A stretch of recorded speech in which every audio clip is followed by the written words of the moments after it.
Estimados amigos, tengan ustedes muy buenos días. There'll be girls across the nation that'll eat this up. Babe, I know that it's your soul, but could you bottle it up? Get down to the heart of it, no, it's my heart, your shit out of your love. Don't make me tell you again, Woo! love, love, love. Hey, Love, love, love, love. I do it, love. Love, love, love. Uh-huh. Yeah.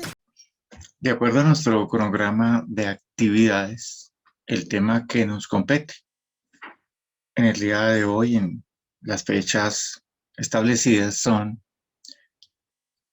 la inspección técnica a cadáver, un tema de suma importancia que creo que se convierte en eje en el campo de la investigación, toda vez que se tiene como un acto urgente esta actividad y se dice por parte de algunos tratadistas que se convierte el cadáver como en un elemento material probatorio número uno, por decirlo así, porque es una fuente de evidencia, ya que en él encontraremos demasiados elementos probatorios que nos podrían ayudar a dar con la verdad, que es la que al final se busca en esta clase de investigaciones. Por eso la inspección técnica es de suma importancia al momento de realizar una investigación.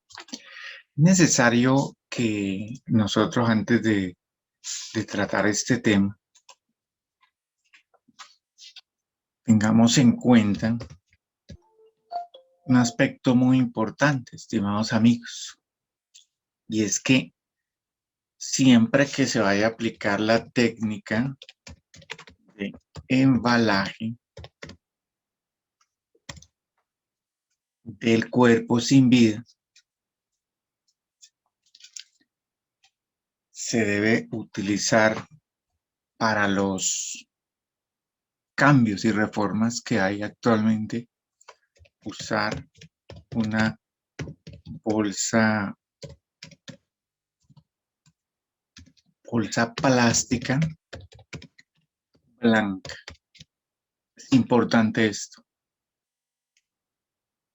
Hay un kit blanco que se trabaja para la protección de los cadáveres, para su embalaje y su cadena de custodia, partiendo desde ahí, su correcto embalaje. Y hay algo también, antes de iniciar, que les quiero aclarar, que son los estudios que nosotros le solicitamos al cadáver, y uno de los más importantes es la necropsia médico-legal. Ese tema lo tocaremos más de fondo en otro tema de alternancia, por ahí lo tocaremos más de fondo. Y que las áreas donde nosotros solicitamos estos exámenes, pues nada más y nada menos que es el Instituto Nacional de Medicina Legal y Ciencias Forenses. Ese es el área donde nosotros iremos a enviar esta solicitud para que con los resultados haga parte de la investigación y podamos nosotros llegar al fin que siempre perseguimos, que es hallar la verdad. Aclararemos que hay algunas precauciones que hay que tener en cuenta al momento de hacer esta parte, que son aclaraciones que haremos mucho más de fondo, más precisas en este tema de introducción que se está manejando en inspección técnica acá. Es importante también, estimados amigos, para darle continuidad a nuestro trabajo, a nuestra clase, conocer algo muy importante y básico que el investigador debe tener en cuenta, al momento de realizar esta actividad. Comencemos hablando, no hablemos todavía de la normatividad, porque son temas que tocaremos en nuestros encuentros virtuales. Hablemos de qué es la muerte. Entonces, se define como un cese irreversible de todas las funciones vitales. El paro circulatorio y cardíaco, ¿no? Irreversible. Algunos tratadistas tocan el tema de la ausencia permanente de respiración espontánea, ausencia de respiración, falta de percepción y respuesta a los estímulos externos, ¿no? La ausencia completa y permanente de conciencia. Antes se tocaba, estos son temas de debate, puesto que hay que tratarlos ya más en los encuentros virtuales, porque antes, para establecer la causa de la muerte, se contaba con o se tiene que contar con una persona experta, un médico titulado. Se hablaba de que los médicos de las entidades prestadoras de salud estaban en esa obligación, pero cuando esto no se es posible, pues el investigador tiene algunas técnicas para llevar a cabo estos procedimientos. Esos son temas que trataremos más de fondo, puesto que hay algunos debates que surgen sobre esto. La diferencia entre muerte natural y muerte violenta, que se habla de que la muerte natural es consecuencia de una enfermedad aguda o crónica. La persona ha fallecido de manera natural y se formaliza para la extinción de la persona jurídica, que ya ahorita les hablaré de eso. Se expide el certificado de defunción por el médico que lo está tratando, porque es una muerte natural.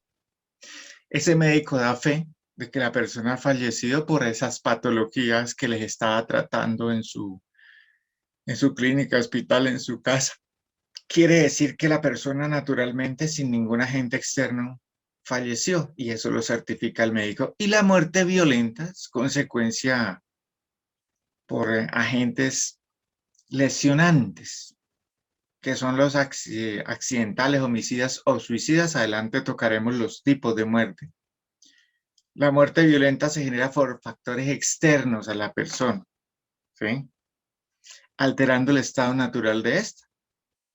Y es producido por diferentes medios físicos, químicos, mecánicos, accidentales. Aquí se habla de que según los tipos de muerte hay arma homicida, ¿no?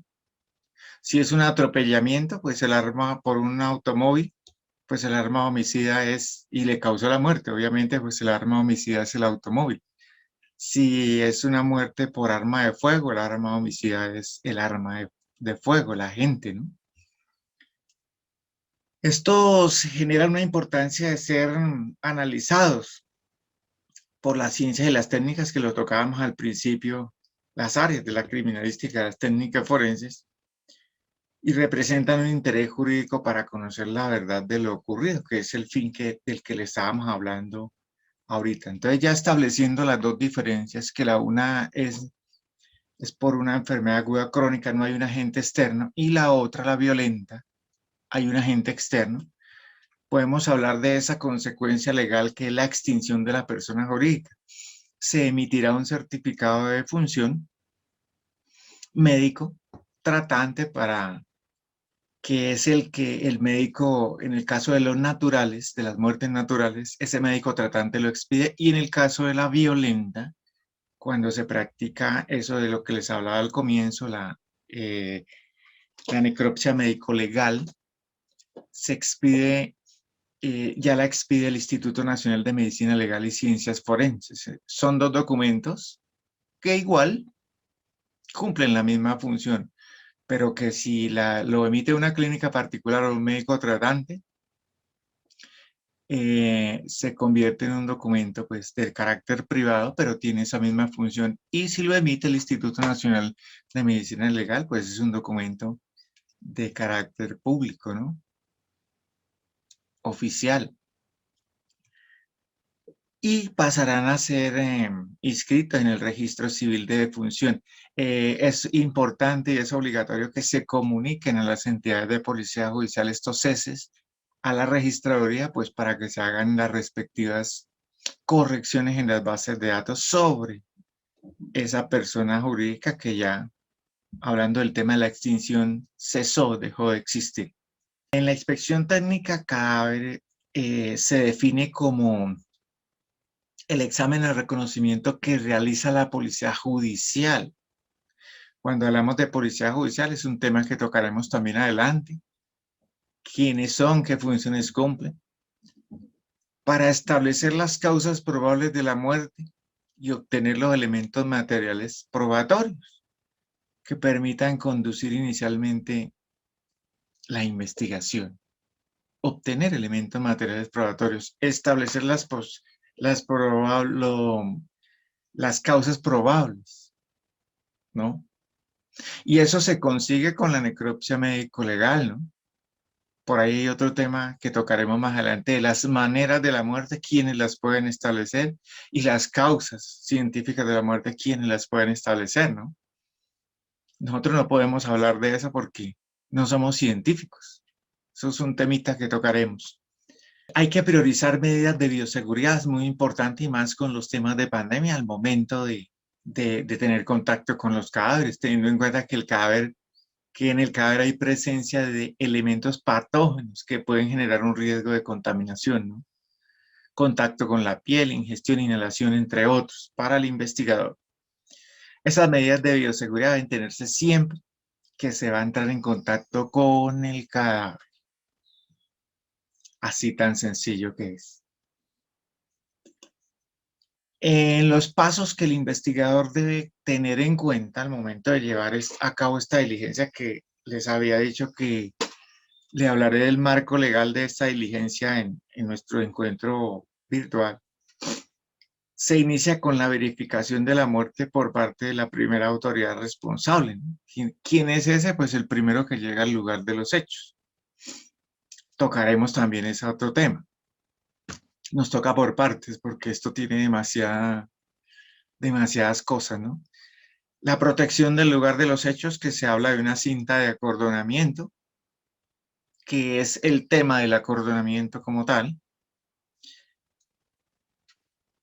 La recepción de la autoridad de policía judicial, que es las personas que llegan a inspeccionar el lugar, los técnicos especializados, Cuerpo Técnico de Investigaciones, Policía Nacional, etcétera, a través de sus entidades de policía judicial, que entre otras cosas son los que la policía judicial, así a grandes rasgos, son los que ejercen la criminalística para el Estado, ¿no? Ya esa persona que recibe, pues sigue administrando la escena. Aquí se habla del crimen, pues porque se supone que hay un cadáver. Sigue con el procesamiento y análisis de la escena. Va analizando, miran todos esos temas que tocaremos adelante. Va formulando hipótesis.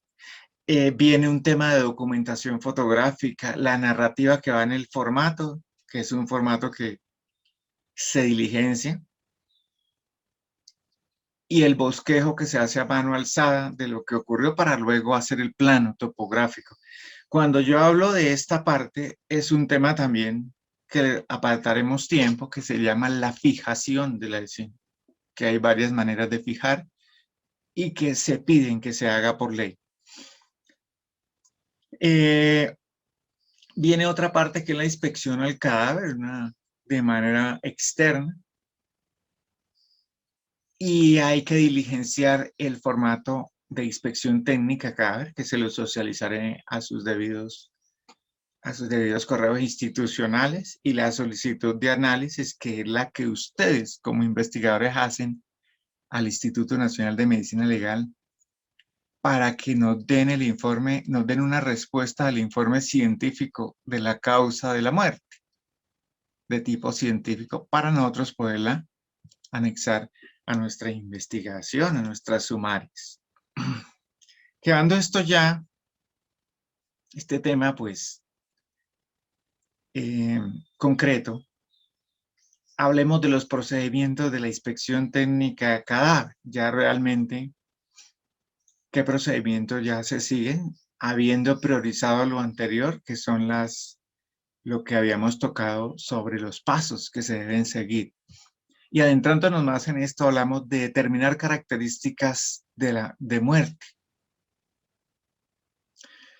También tema que tocaremos muy de fondo, porque se tiene que explicar cada uno. Describir el sitio de hallazgo del cuerpo, dónde fue el lugar del hallazgo, porque una cosa es el lugar del hecho y otra el lugar del hallazgo. Eso es otro tema que profundizaremos. Fijar y describir la posición del cuerpo, ya explicaremos las posiciones, cómo encontraremos usualmente un cuerpo. Determinar y esto que estoy hablando aplica para el diligenciamiento del formato FPJ, que es el 10.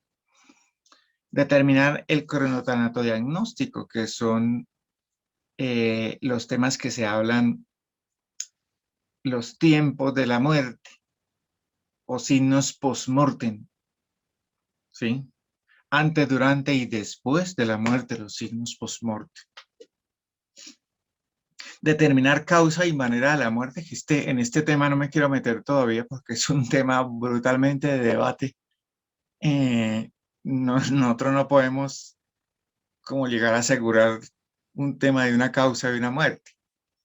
Un examen externo del cadáver, pues para eso se cuenta con lo que hablábamos en la explicación anterior, que es que para eso se pide la necropsia médico-legal. El examen externo del cadáver, describir sexo, edad, aparente la raza, características, cabello, talla, peso, contextura, deformidades congénitas, algo que tenga de nacimiento o las accidentales adquiridas en la vida, ¿no?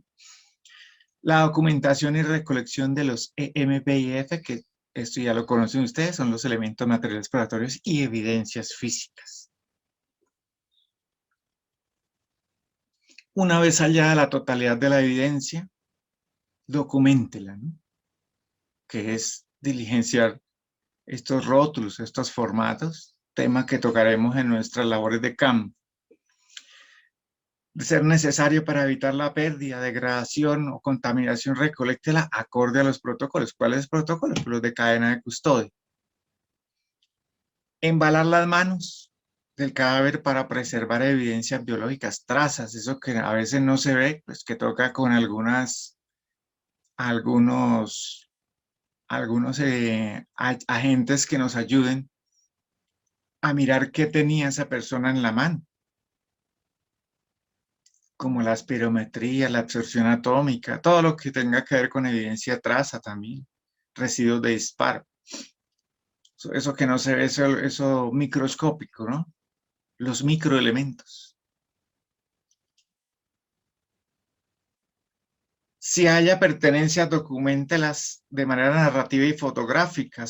De ahí nace la famosa sábana de pertenencias, tema también que lo trabajaremos también a su debido tiempo. Describa el lugar del hallazgo.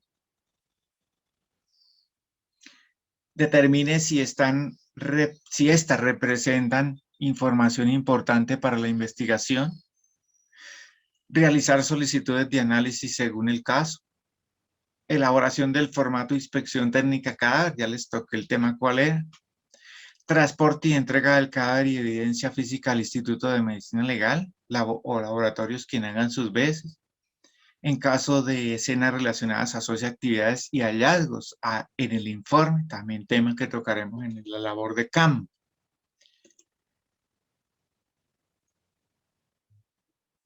Una vez que nosotros manejamos estos pasos, que esto se adquiere pues desarrollando diligencias y cada día una diligencia de inspección a cadáver es una enseñanza que nos deja. Porque todas las diligencias no son convencionalmente iguales. Hay casos que nos dejan muchas enseñanzas según lo que se nos presenta. Viene la confirmación del cese de los signos vitales. Esto es un tema que vuelvo y les digo, son objeto de debates. Identificar características de la muerte, ¿cómo se consigue esto? Primero, la pérdida de la función cerebral, ausencia de sensibilidad, pérdida de la conciencia, pérdida de la motricidad, pérdida del tono muscular. Eso se va analizando, el perito un perito a medida que va trabajando estos temas de la mano con los fenómenos cadavéricos y estudia bastante estos temas y va haciendo diligencias, va adquiriendo esa experiencia.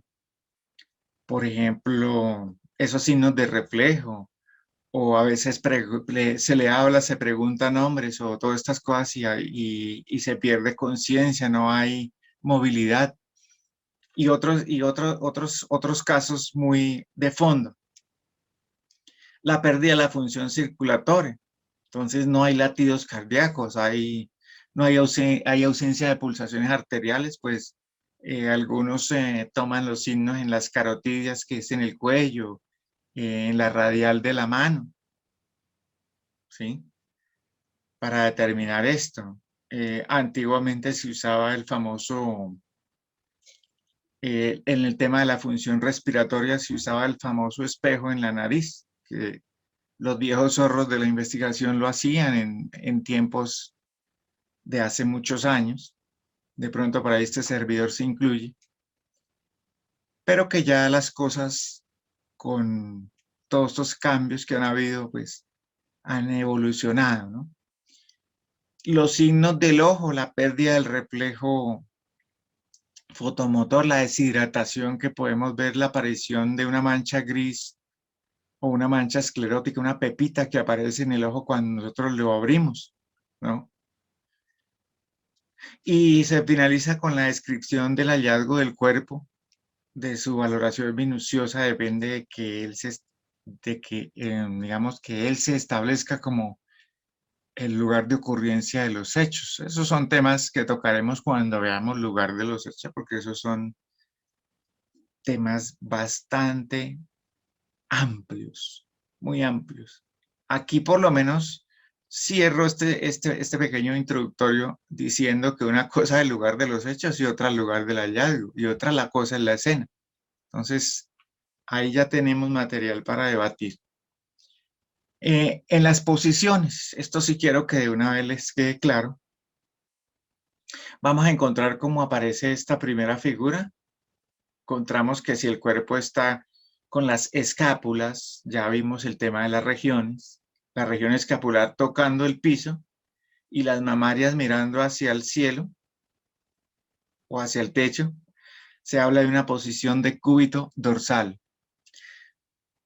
Si el cadáver está al contrario, que el epigastrio, mesogastrio, esté tocando el piso, aquí se habla de una posición de cúbito abdominal, que también por ahí alguien o algunos tratadistas sobre estos temas, los estudiosos de esto que les gusta mucho, hablan de posiciones de ventral también. Si lo encontramos de lado hacia este costado, hablamos de cúbito lateral derecho. Y si lo encontramos de lado hacia el otro costado, de cúbito lateral izquierdo, ahí se tiene en cuenta la posición anatómica del cuerpo acorde a sus miembros superiores e inferiores, ¿no? Hay que tener cuidado con eso. Si hablamos de la posición fetal, es un cuerpo que se encuentra como una especie de sentado y recogida los miembros inferiores, que involucran muslo y pierna. Y si se habla de posición sedente, también está sentado, pero sus miembros inferiores están totalmente extendidos. Si se habla de que su región torácica está en el piso y sus glúteos están levantados con los miembros inferiores algo recogidos, se habla de una posición genopectoral. Si hablamos de que estas personas que en el argot antitécnico les hablan ahorcados, se colgó, dicen por ahí, se habla de una suspensión completa porque no toca el piso, queda totalmente suspendido en el aire. De una suspensión completa invertida porque se colgó al revés. De los pies y las manos quedaron suspendidas en el aire, perdón, totalmente. Suspensión completa invertida. Si nosotros hablamos de la suspensión incompleta, es la misma situación de que hablan del ahorcamiento, de que, claro que hay muchas maneras de ahorcamiento, ¿no? Pero aquí hablemoslo así castizamente para que lo entiendan. Se colocó una cuerda, pero sus miembros inferiores están tocando el piso. Entonces, por eso no está suspendido en el aire, está tocando. Es una suspensión incompleta. De la misma manera, estimados amigos, hablamos de la sumersión, que ya tiene que ver con el agua, los ahogados o los que quedan en el agua. Entonces hablamos de una sumersión incompleta cuando una parte del cuerpo está en el agua y la otra está por fuera. Pero ojo que también existe la completa, o sea, quedan totalmente sumergidos en el agua. Por algunas razones que tocaremos adelante, hay cuerpos que salen a flote, ¿no? Y viene la posición de boxeador, que sus miembros inferiores están algo recogidos y sus brazos así como en la posición de boxeo. Es grosso modo lo que yo quería tocarles en este introductorio de la expresión técnica cadáver, temas que estaremos reforzando en nuestros encuentros, porque necesariamente se requiere el refuerzo. En el tema de la tanatocronodiagnóstico, que tanato viene de muerte, o la tanatología que habla del estudio de la muerte, aquí también se le conoce como intervalo post-mortem, o sea, después de la muerte, el tiempo transcurrido desde el fallecimiento de una persona hasta el momento de que fue hallado, en el lugar del hallazgo. El diagnóstico de la data de la muerte se apoya en el conocimiento sobre la evolución cronológica de los fenómenos cadavéricos. Ahí trataremos los fenómenos cadavéricos tempranos, que tienen un tiempo, y los fenómenos cadavéricos tardíos, que tienen un tiempo también, y unas características que se ven en el cuerpo, que se dejan ver en el cuerpo. Hablemos que en los tardíos uno ve la mancha verde abdominal, una mancha en el abdomen. Hablemos que en los tempranos hay una lividez cadavérica, que es un enrojecimiento, que tema que tocaremos y con unas gráficas ustedes lo comprenderán mejor. Es importante describir y documentar la temperatura ambiental, las cantidades de prendas de vestir, la edad aproximada y actividades físicas realizadas. Eso lo haremos a nivel de que vayamos diligenciando el formato, lo comprenderemos mejor.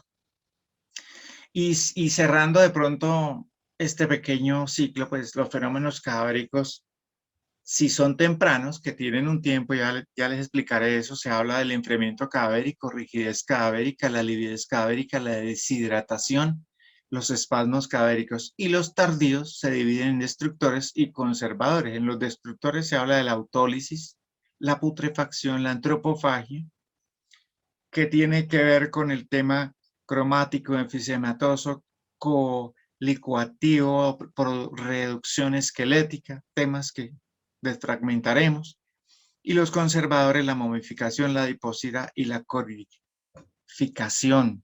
Entre la momificación hay algunos que son producidos por agentes químicos o por cosas naturales, también hay momificación.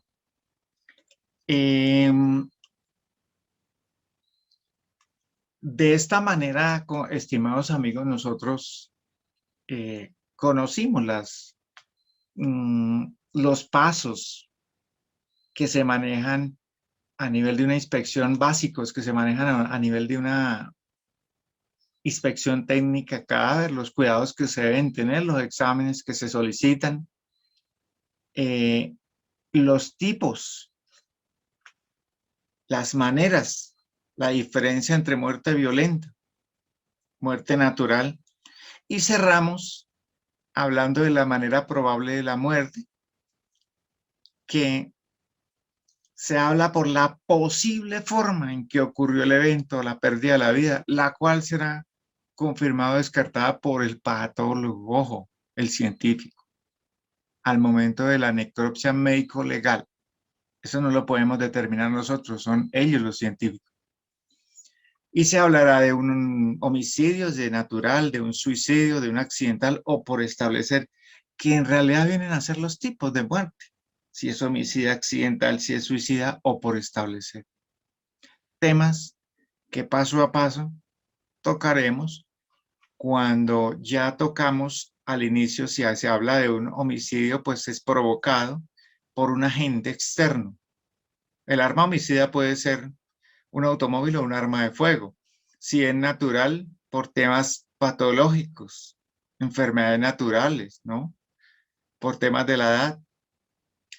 Si es un suicidio, si la persona misma se quitó la vida. Si es accidental, que aquí se habla de los accidentes de tránsito.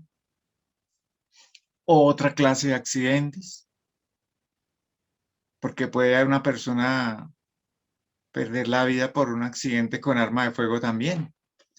O por establecer que son las que ya la ciencia nos aportará en su debido momento y que la investigación de la mano con la policía judicial se resolverá en buena forma.